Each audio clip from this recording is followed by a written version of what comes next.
जब भी मैं अपने जीवन की खुशियों को गिनता हूं, कान्हा के लिए मेरा प्यार और बढ़ जाता है। और जब भी मैं अपने जीवन के संघर्षों को गिनता हूं, कान्हा के लिए मेरा विश्वास और बढ़ जाता है। नमस्ते, प्रणाम। आपके साथ मैं हूं आरजे कार्तिक। आप देख रहे हैं लर्निंग सीरीज सीखोगे नहीं तो जीतोगे कैसे, भगवान श्री कृष्ण की जीवन लीला से सीखने वाली 5 बड़ी बातें। प्रभु ने जो लीलाएं रची, उनसे 5 बड़े संदेश मिलते हैं। सबसे पहला कि जीवन में कर्मों का फल सबको भोगना पड़ता है। क्या आपने कभी विचार किया कि भगवान श्री कृष्ण क्यों अपने माता पिता को 14 वर्षों तक कारागार में ही छोड़कर आ गए? क्यों उनके माता पिता जेल में बंदी रहे जबकि उनका बेटा तो भगवान था?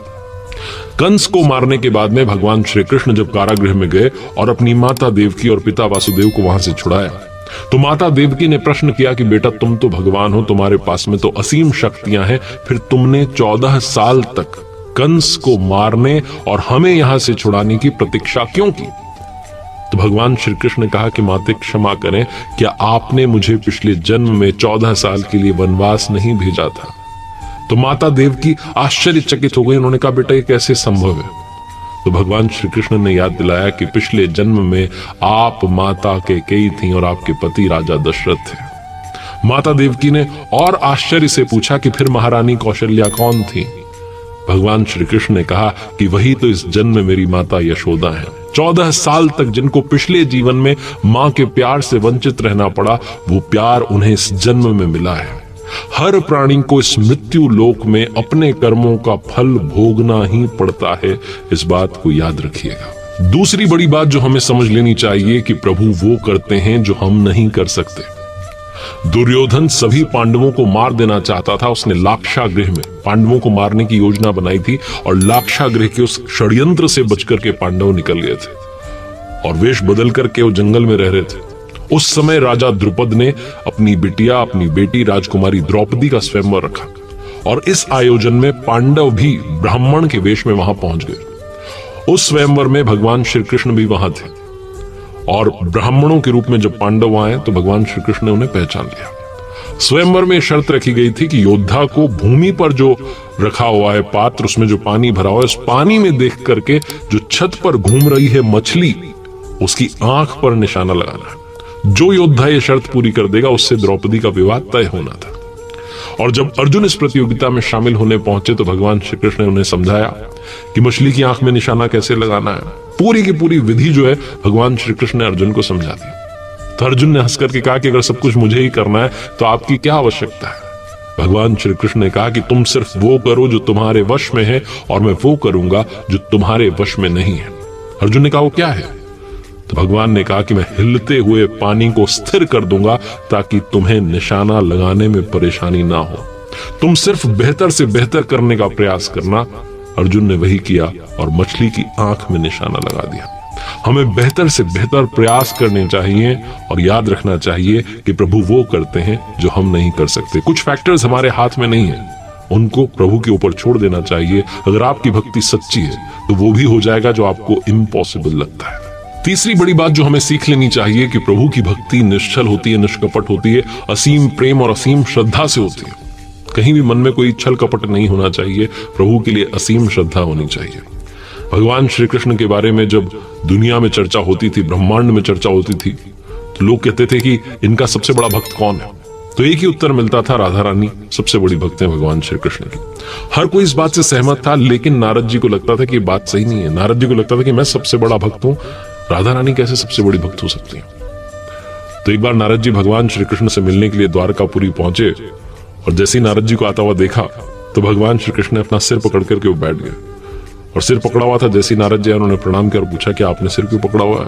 तो भगवान श्री कृष्ण ने कहा कि आज सिर में बहुत पीड़ा हो रही है, बहुत दर्द हो रहा है। तो नारद जी ने पूछा कि क्या उपाय है, कैसे ठीक हो सकता है? तो प्रभु ने कहा कि मेरा सबसे बड़ा भक्त, मेरा परम भक्त जो है, अगर वो अपने चरण धोकर के जो पानी, जो चरण अमृत है मुझे पिला देता है तो मेरा सिर दर्द ठीक हो जाएगा।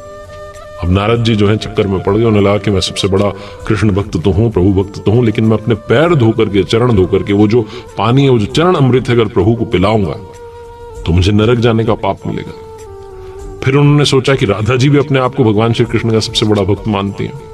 तो प्रभु से आगे लेकर के वो राधा रानी के महल में गए और उन्हें बताया कि प्रभु के सिर में पीड़ा हो रही है। राधा जी ने एक क्षण का विलंब नहीं किया, उन्होंने अपने चरण धोकर के जो अमृत था, जो पानी था, उसे कटोरी में ला करके दिया। नारद जी को कहा कि आप लेकर के जाइए। मुनिवर, मैं नहीं जानती कि मैं भगवान श्री कृष्ण की कितनी बड़ी भक्त हूं, लेकिन मैं अपने प्रभु को पीड़ा में नहीं देख सकती। राधा जी ने जब ये बात कही, जो सच्ची भक्ति के भाव उन्होंने सुने, तो नारद जी ने भी प्रणाम किया और कहा कि आप ही प्रभु की सबसे बड़ी भक्त हैं।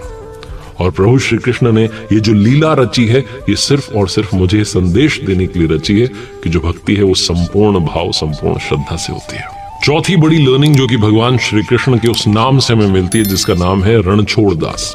कहते हैं कि भगवान श्री कृष्ण ने रण छोड़ दिया था एक बार, और ये लर्निंग मिलती है कि जीवन में कभी भी अनावश्यक अपनी ताकत का जो है लोगों के सामने दिखावा नहीं करना चाहिए। भगवान श्री कृष्ण चाहते तो सब कुछ कर सकते थे, लेकिन उन्होंने अनावश्यक अपनी ताकत का कभी भी प्रदर्शन नहीं किया। महाभारत में भी वो सारथी बने, योद्धा नहीं बने। अर्जुन से कहा कि तुम्हारा युद्ध है, तुम्हें ही लड़ना होगा। और एक बार तो उन्होंने रण छोड़ दिया था।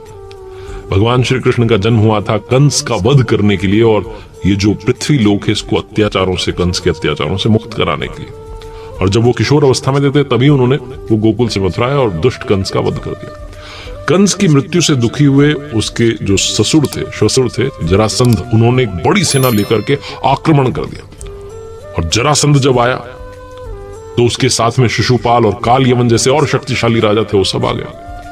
और जैसे इन्हें मालूम चला भगवान श्री कृष्ण को और बड़े भैया बलराम को, तो इस युद्ध को टालने के लिए और जो निर्दोष नागरिक थे उनकी जान बचाने के लिए प्रभु ने अपनी लीला रची, और रातों रात जो वहां के नागरिक थे उनको एक नई नगरी समुद्र के किनारे द्वारिका बसा करके वहां जो है सीधा भेज दिया। अगले दिन जब जैसे ही भोर हुई और जैसे ही वो युद्ध प्रारंभ हुआ, तो जरासंध जो कि कंस का ससुर था वो आया, उसके साथ में बाकी के राजा आए, और इन दोनों भाइयों को मारने के लिए जब उन्होंने शस्त्र उठाए तो दोनों भाई रण छोड़ करके भागने लगे, और उनके पीछे जरासंध और काल यवन जो राजा थे भी भागने लगे। काल यवन जो था वो बड़ा निर्भीक था, बड़ा निडर था, क्योंकि उसे देवताओं का वरदान मिला हुआ था कि उसकी हत्या किसी अस्त्र से, शस्त्र से नहीं होगी। ऐसे में से लग रहा था कि उसे तो कोई मार ही नहीं पाएगा। तो भगवान श्री कृष्ण का पीछा करते करते एक गुफा में जा पहुंचा। उस गुफा में राजा मुचुकुंद जो है वो सोए हुए थे, जिन्हें इंद्रदेव ने वरदान दिया हुआ था कि जो भी इनको उठाएगा, अगर नींद में इनको जो है इनके व्यवधान डालेगा तो व्यवधान जैसे ही डालेगा, और जिसने भी इनको उठाया, नींद से जगाया बेवजह, उसको जैसे ही देखेंगे वो जल करके भस्म हो जाएगा। तो भगवान श्री कृष्ण ने वहां अपनी दूसरी लीला रची। जो मुचुकुंद सोए हुए थे उनके ऊपर भगवान श्री कृष्ण ने अपना पीतांबर डाल दिया और खुद छुप करके बैठ गए। काल यवन जैसे ही वहां पहुंचा तो उसे लगा कि भगवान श्री कृष्ण जो है सोए हुए, तो उठाने के लिए उसने एक लात मारी, और जैसे ही निद्रा खुली राजा मुचुकुंद की, उन्होंने जैसे ही देखा काल यवन को, इंद्रदेव का वरदान था, काल यवन जल करके भस्म हो गया।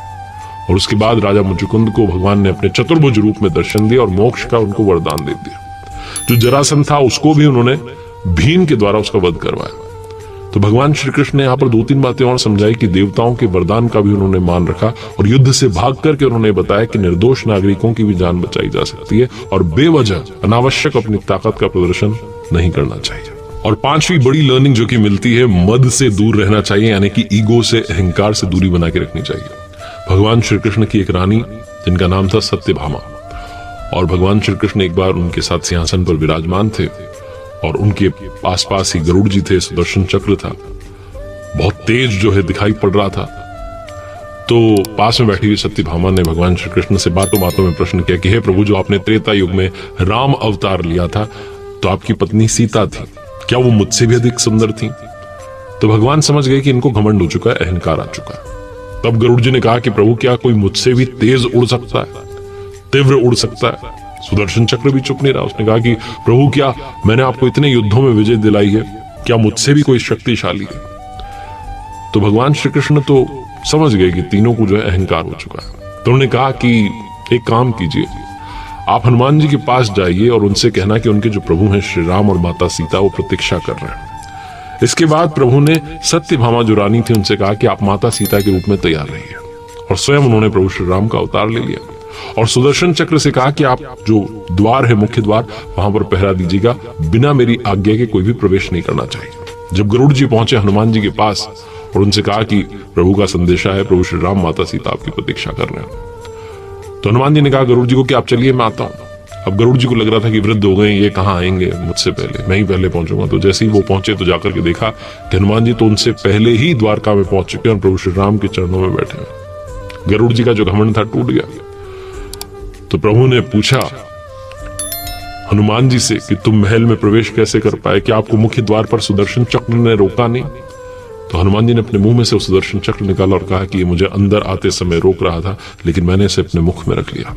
सुदर्शन चक्र का भी जो घमंड था वो टूट गया। गरुड़ जी को लगता था मैं तीव्र गति से उड़ता हूं, वो भी टूट गया। और फिर हनुमान जी ने कहा कि प्रभु एक बात समझ में नहीं आई, माता सीता की जगह आपने किसी दासी को आज अपने पास क्यों बैठा रखा है? सत्यभामा रानी का भी जो घमंड था वो टूट गया। प्रभु ने सबको बता दिया कि मेरी लीला थी, बस अहंकार मत करना, अहंकार से बुरी कोई वस्तु नहीं होती। ये 5 लीलाएं, 5 कथाएं जो जीवन में बहुत बड़े मैसेजेस देती हैं। आई रियली होप कि आपको ये पसंद आई होंगी, आपने इनसे काफी कुछ सीखा होगा। किसी ने बड़े कमाल की बात कही है कि इस कलयुग में ईश्वर से शिकायत मत रखिए, क्योंकि ईश्वर ने हम सबके पेट भरने की जिम्मेदारी ली है, पेटियां भरने की नहीं। नमस्ते दोस्तों, मैं हूं आरजे कार्तिक। एक बड़ी छोटी सी कहानी है पुराने जमाने की। एक राजा के दरबार में पंडित जी पहुंचे पूजा पाठ कराने के लिए। पूजा पाठ समाप्त हुआ तो राजा ने 3 प्रश्न किए और कहा कि पंडित जी जवाब दीजिए।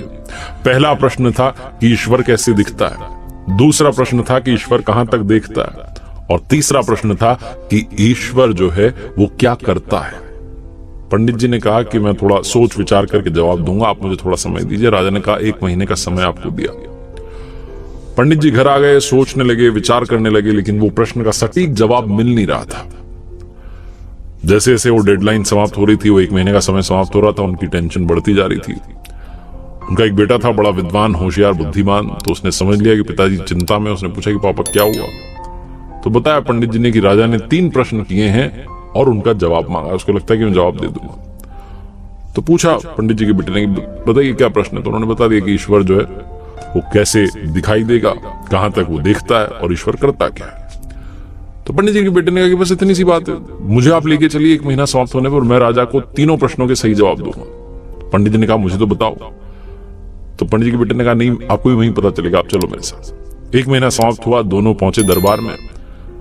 तो राजा ने पूछा कि हाँ जी पंडित जी जवाब दीजिए। तो पंडित जी ने कहा कि मैं जवाब नहीं दूंगा, मैं अपने बेटे को साथ में लाया हूं, बड़ा बुद्धिमान है, आपके सारे प्रश्नों के सही जवाब देगा। तो राजा ने कहा पंडित जी के बेटे से कि बताओ बेटा क्या जवाब है पहले प्रश्न का, ईश्वर जो है वो कैसे दिखता है? तो पंडित जी के बेटे ने कहा कि गजब करते हैं आप महाराज, इतने बड़े महाराज हैं और आपके यहाँ अतिथि आया, उसका आपने आदर सत्कार नहीं किया, पानी नहीं पिलाया, कुछ आपने जलपान की व्यवस्था नहीं की और सीधा प्रश्न पूछ लिया। राजा को शर्म आई, तुरंत जो है दूध के ग्लास मंगवाए गए। दूध का ग्लास आया तो पंडित जी के बेटे ने उसमें उंगली डाल करके देखना शुरू किया और दूध को बाहर निकाल करके देखना शुरू किया। थोड़ी देर तो चलता रहा, फिर राजा ने पूछा कि कर क्या रहे हो? तो पंडित जी के बेटे ने कहा कि साहब मैं इसमें मक्खन ढूंढ रहा हूं। तो राजा ने कहा कि दूध में ऐसे मक्खन थोड़ा दिखाई देगा, दूध से पहले दही बनाया जाता है, दही को मथा जाता है, फिर मक्खन जो है दिखता है, फिर मक्खन मिलता है। तो ठीक जवाब जो है पंडित जी के बेटे ने कहा कि ठीक यही बात है, ईश्वर ऐसे थोड़ा ना दिखाई देगा, वो हर आत्मा के अंदर विद्यमान है। हर आत्मा में, हर जीव में जो आत्मा है उसमें परमात्मा रहता है, लेकिन पहले आपको नियमों का पालन करना होगा, ध्यान करना होगा, अभ्यास करना होगा, उन्हें प्रसन्न करना होगा, फिर वो आपको दिखाई देंगे। राजा जवाब से बड़ा खुश हुआ। उसने कहा ठीक है, दूसरे प्रश्न का जवाब दो कि भगवान जो है, ईश्वर जो है कहां तक देखता है? पंडित जी के बेटे ने कहा कि आप एक मोमबत्ती मंगाइए। मोमबत्ती मंगाई गई, फिर मोमबत्ती को जलाया गया। तो पंडित जी के बेटे ने पूछा कि राजा ने ये बताइए कि इसकी रोशनी कहां तक जा रही है? तो राजा ने कहा कि चारों तरफ जा रही है। तो पंडित जी के बेटे ने कहा बिल्कुल, भगवान भी चारों तरफ देखता है, चारों तरफ उनका प्रकाश विद्यमान है। ये मत सोचो कि हमारे कर्मों का हिसाब उनके पास नहीं, उनके पास हर कर्म का हिसाब है। राजा बहुत प्रसन्न हुआ। उसने कहा तीसरे प्रश्न का जवाब दो कि ईश्वर करता क्या है? पंडित जी के बेटे ने कहा कि आप ये सवाल जो है गुरु बनकर के पूछ रहे हैं या शिष्य बनकर के पूछ रहे हैं? राजा ने विनम्रता से कहा कि मैं शिष्य बनकर के पूछ रहा हूं। पंडित जी के बेटे ने कहा कि गजब करते हैं। उसने ताना मारा कि जो शिष्य है वो तो सिंहासन पर बैठा है, गुरु नीचे खड़ा हुआ। राजा को फिर से लज्जा आई, शर्म आई, तुरंत नीचे उतर कर आया और पंडित जी के बेटे से कहा आप महात्मा जी ऊपर बैठिए। जाकर के पंडित जी का बेटा सिंहासन पर बैठ गया। फिर राजा ने प्रश्न किया कि बताइए ईश्वर करता क्या है? तो पंडित जी के बेटे ने कहा कि अब बतलाने के लिए रह क्या गया है? क्या रह गया है? अभी देखा नहीं आपने? पल में राजा को रंक बना देता है और मुझ जैसे रंक को राजा बना देता है। मैं आपके सिंहासन पर आकर के बैठ गया हूं, ये उसी का तो चमत्कार है। बहुत छोटी सी कहानी, जिसका सार ये समझाता है कि परमात्मा हर जगह विद्यमान है, हर कर्म का हिसाब उनके पास है। और भरोसा रखिए, वो रंक को भी राजा बना सकता है अगर आपके अंदर संपूर्ण विश्वास हो।